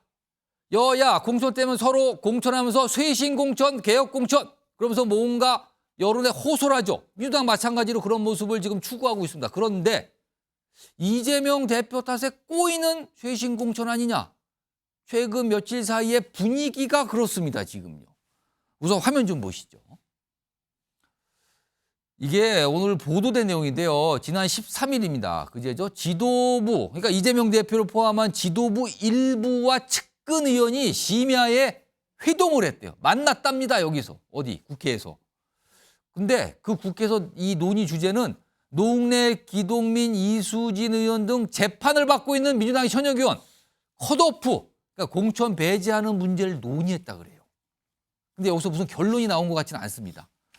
이런 상황의 논의가 있었답니다. 일부 지도부와 측근들이 논의를 했다고 그래요. 이걸. 자, 그러자 여기에 논의 대상이 됐던 노웅래 의원이요. 어제 뭔가 얘기를 꺼내놉니다. 들어보시죠. 검찰공화국의 지금 핍박을 대표적으로 받는 게 이재명 대표 아니에요? 그래서 맞서 싸우고 있고, 그리고 우리 같은 사람, 정치 탄압받고 같은 우리 같은 사람도 함께 싸울 수 있도록 하자는 게 규정에 따른 시스템 공천 아니에요? 그러니까 대표만 혼자 싸우지 않게, 외롭게 혼자 싸우지 않고 우리 같이 싸울 수 있어, 싸워서 이길 수 있도록 하겠다. 노웅래 의원 입장에서 생각해보면 이재명 대표가 이끄는 당이고 이재명 대표가 저렇게 출마하는데 자기는 안 나가겠다 이런 생각하기 어렵지 않을까요? 모든 문제는 이재명 대표에서 비롯되는 것 아닌가 싶습니다. 이재명 대표가 자기는 억울한 기소고 노웅래 기소는 수긍할 만하다 이런 얘기를 아무리 이재명 대표가 뻔뻔해도 할 수 있겠습니까? 자, 성신 부의장. 그러니까 예를 들어서 어떤 수사 대상이 되거나 기소를 받거나 재판을 받는 의원들을 공천 배제한다. 통상 과거에 보면 그게 공천 쇄신 이런 인물은 우리는 안 합니다라고 보여주는 경우가 많았는데 이번에도 민주당이 그런 걸 생각하는 것 같은데 만약에 노웅래 의원은 컷오프돼서 공천 배제되고 근데 이재명 대표는 아무도 공천을 받을 것 같거든요. 이렇게 되면은 이게 공천 쇄신이 빛이 바란다 이런 시각이 있는데 이거 어떻게 봐야 됩니까?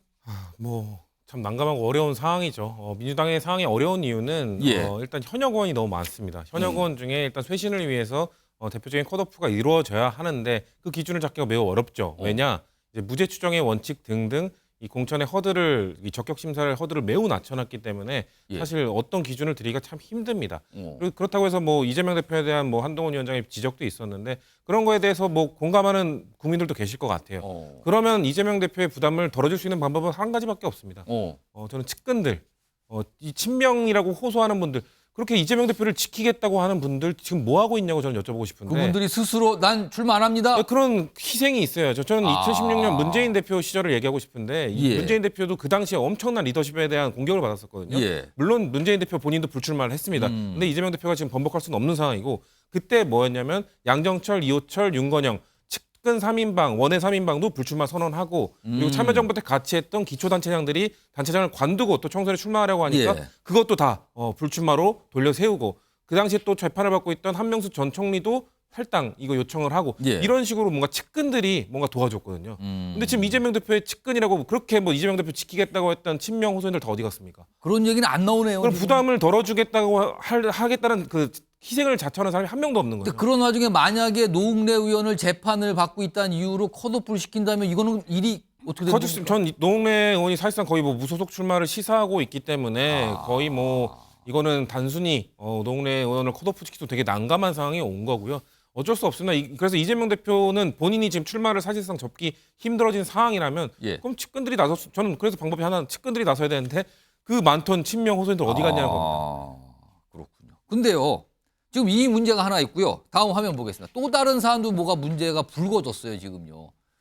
최근에 이재명 대표로부터 전화를 받고 불출마해 주세요. 이런 얘기를 들은 의원이 문학진 의원이 그중에 한 분인데 지난 27일 이재명 대표가 전화로 형님 꼴찌예요. 여론조사 해보니까 그러니까 불출마해야 됩니다. 이런 얘기 들었다고 밝혔어요. 근데 본인이 직접 우리 캠프가 직접 적합도조사 해보니까 1등과 4등이 바뀌었어요.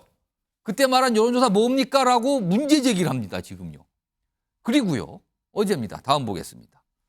당의 원로들, 여기 보면 권노갑, 정대철, 이강철, 김창일. 굉장히 굵직굵직한 당의 원로분들이에요, 민주당에. 근데 이분들이 이런 입장을 냅니다. 경기도 팀 등 정체불명의 비선 조직이 공천에 개입한다는 소문이 여의도에 파다하다. 뭡니까, 지금 이거? 문제 제기를 강하게 했어요. 관련된 목소리도 있습니다. 들어보시죠. 저도 만나봤어요. 누구를? 문학진. 아니 경선은 붙여줘야지 찐명 신기 위해서 하는 거 아니냐 뭐 이래가지고 강한 불만을 가지고 있죠. 아니 문학 저렇게 제3지대로 나간 사람들 뭐 이런 거 보면 지금 더불어민주당이 아니라 이재명의 민주당을 만드는 작업을 하는 게 아닌가. 가령 그렇게 하려고 한다 그러면 큰 코 다칠 수가 있죠. 이름도 모르는 경기도 출신의 측근 인사를 내쫓기 위해서 사람들을 이렇게 제끼는 거잖아요. 그것도 직접 나서서 당의 공천을 대장동 다루듯이 하는 것 같아요. 이재명 대표는. 만약에 제가 제 아는 사람 꽂으려고 그런 식으로 얘기했었으면 여러분 어떻게 하실 것 같아요? 그건 정치가 아닙니다. 강진애 변호사, 이게 무슨 상황으로 이해되십니까? 지금 이재명 대표가 공천 과정에서 개인적으로 전화를 돌리고 있다는 것이 언론을 통해 보도가 되고 있는데 조금 아까 우리 화면에서 본 그 문혁진 전 의원도 연락을 받았다라고 하고 문학진 전 의원. 그리고 인재근 의원은 지금 현역인데도 이제 불출마를 해달라라는 이야기를 받았다는 거죠. 그러면서 그 지역에 다른 뭐 김남근 변호사를 추천을 하겠다라는 이야기까지 했는데 결국에는 인재근 의원 같은 경우에는 오늘 불출마 선언을 하면서 그럼에도 불구하고 본인은 김남근 변호사는 지지하지 않는다. 이러한 이야기들을 하고 있는 거예요.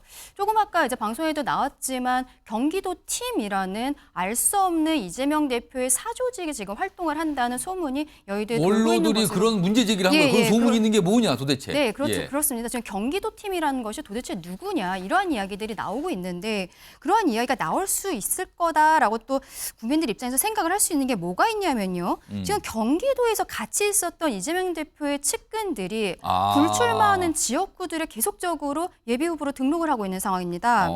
이현욱 전 경기주택도시공사 사장이 용인청, 이탄희 의원이 지금 불출마 선언을 했잖아요. 여기에 나가겠다라고 지금 하고 있고요.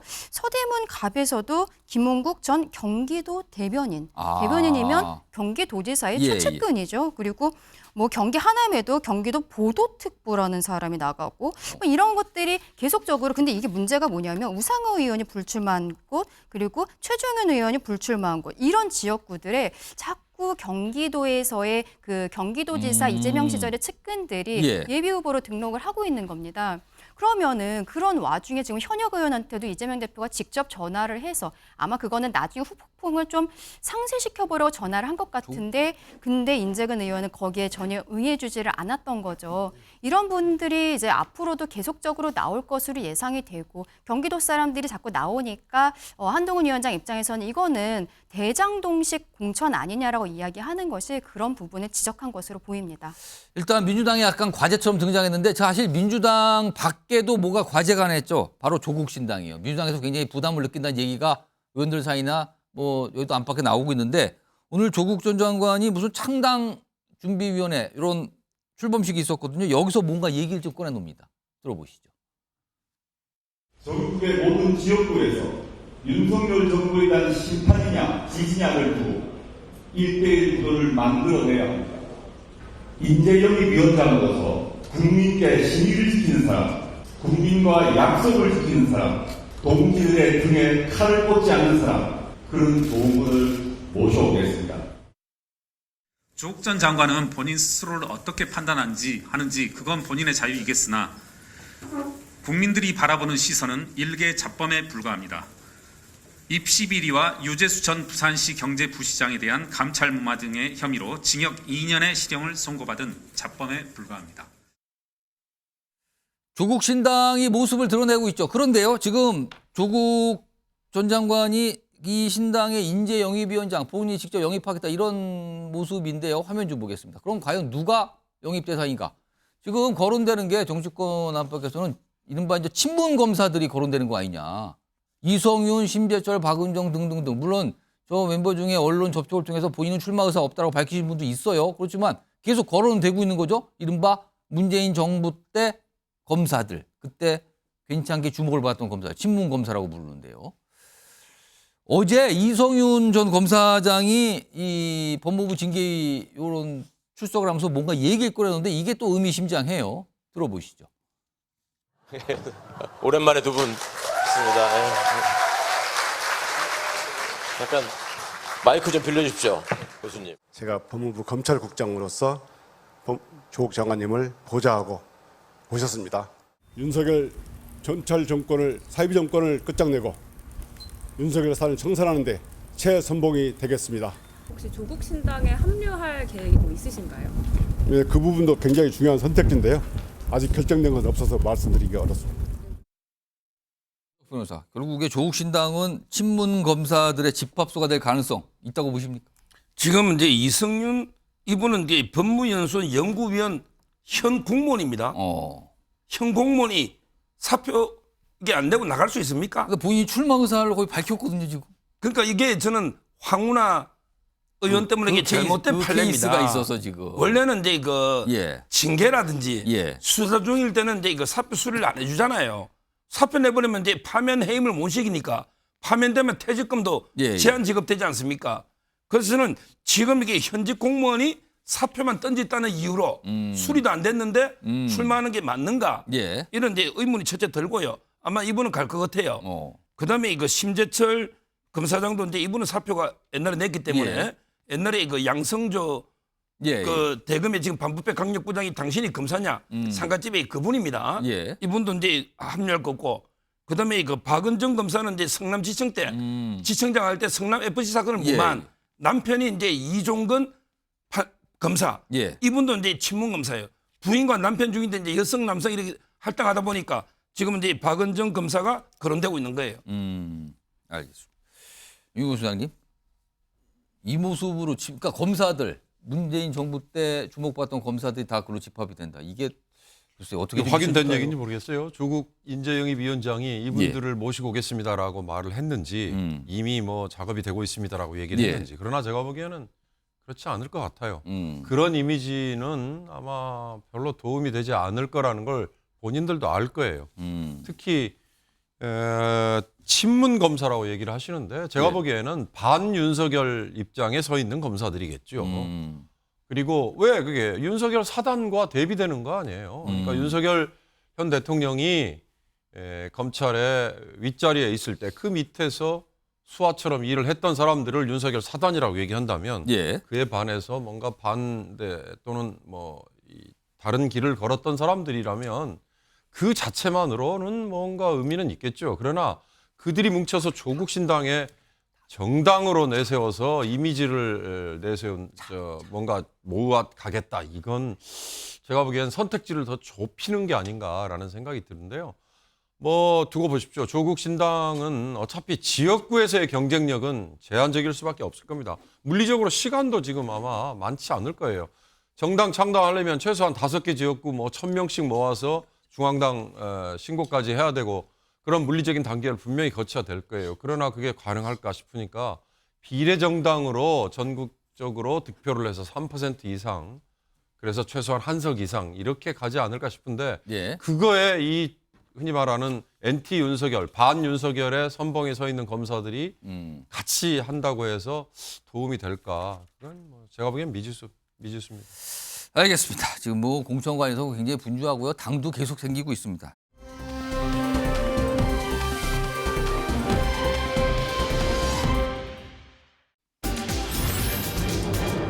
자, 정부의 초강수인데 싫으면 군대 가라. 누구 보고 싫으면 군대 가라고 한 얘기일까요, 이게? 일단 최근에 의대 정원 증원 문제로 뭐 대립이 많이 있죠. 오늘 의사들 골기대회가 예정된 날이었는데 어떤 모습인지 확인해 보겠습니다. 반드시 포함되어야 할 롤매드라는 그런 것을 정부는 모르고 전달책에 개선 없는 의대 정원 절대 반대! 절대 반대! 절대 반대! 절대 반대! 호소서 발언에 정리해 주십시오.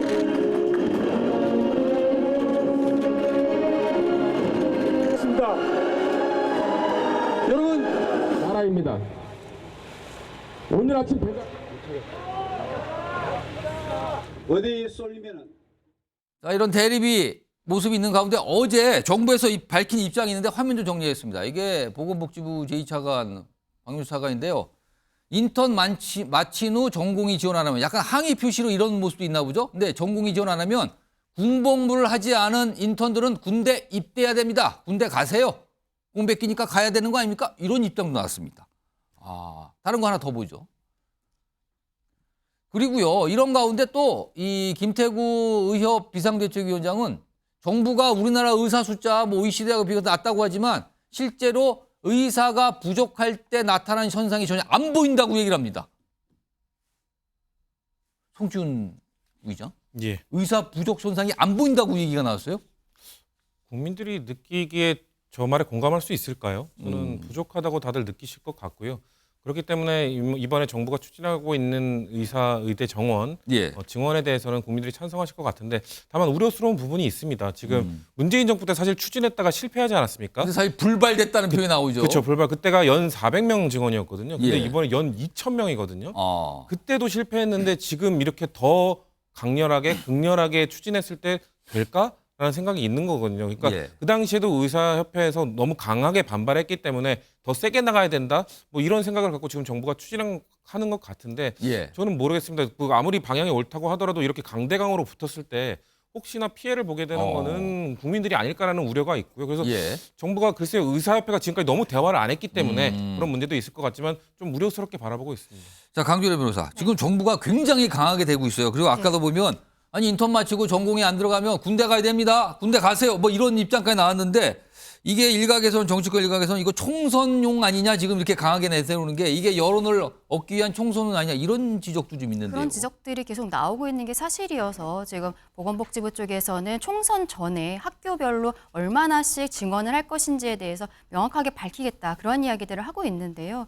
지금 상황이 굉장히 너무 극한으로 치닫고 있는 것 같아서 참 국민의 한 사람으로서 우려스럽습니다. 지금 의사들이 집단으로 사직서를 제출하는 것이 법적으로 문제가 될 수 있으니까 개별적으로 사직서를 제출하고 있다는 것이 조금 아까도 이제 큰 병원 의사들 속보로 뜨기도 했고요.